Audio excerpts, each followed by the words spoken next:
Urban Sentinel here, along with Wiley the cat, standing in for Bella the camera cat.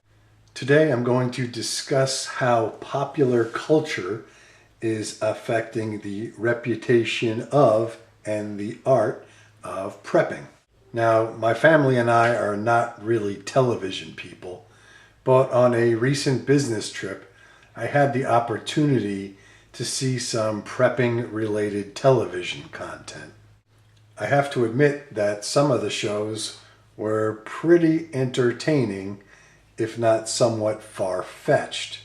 Also, I think these shows did provide a modicum of information that might be useful to preppers from all walks of life.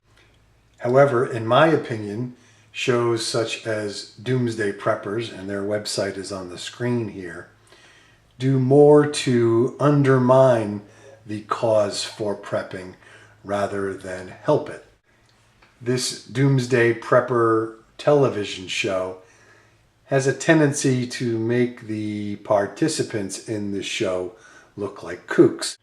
For example, one couple featured in an episode was convinced of and preparing for the Earth's change in magnetic polarity.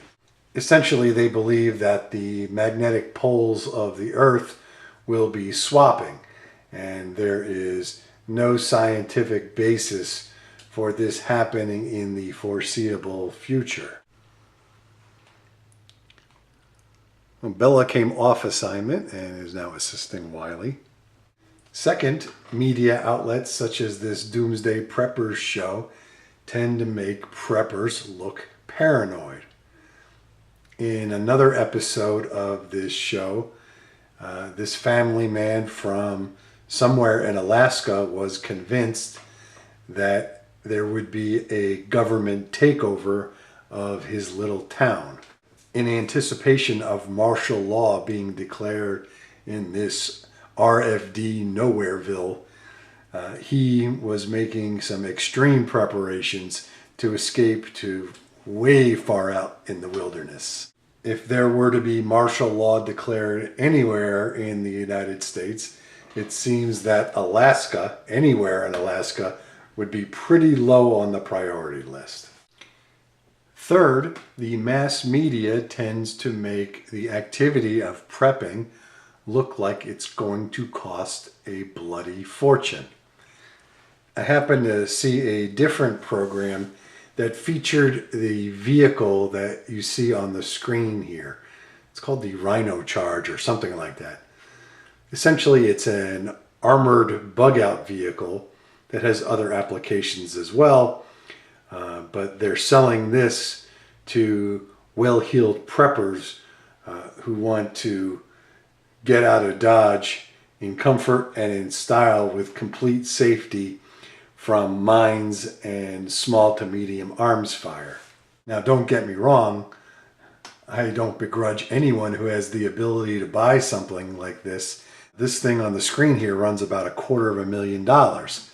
And if I had the extra coin, I think I'd get one just for fun.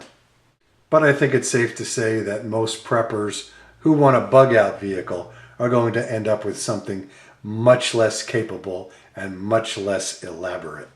So in sum, these elements of popular culture are treating preppers as crazy, paranoid, rich people. And that is a bad thing for the cause of prepping. Most people don't want to associate with others who are perceived as lunatics, especially if you don't have the resources to keep up with buying of the toys, such as this survival truck on the screen. I can't really blame the television shows.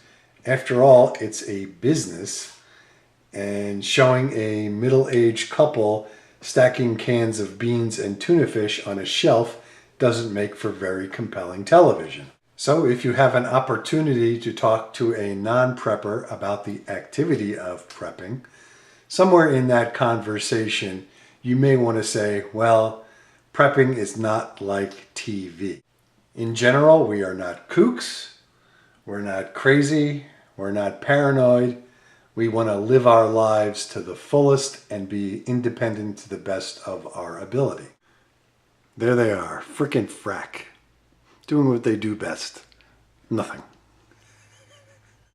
So, thanks for watching. This is the Suburban Sentinel. Please thumbs up and subscribe if you like what you see. Questions and enlightening comments are always welcome. Prep and be safe, everybody.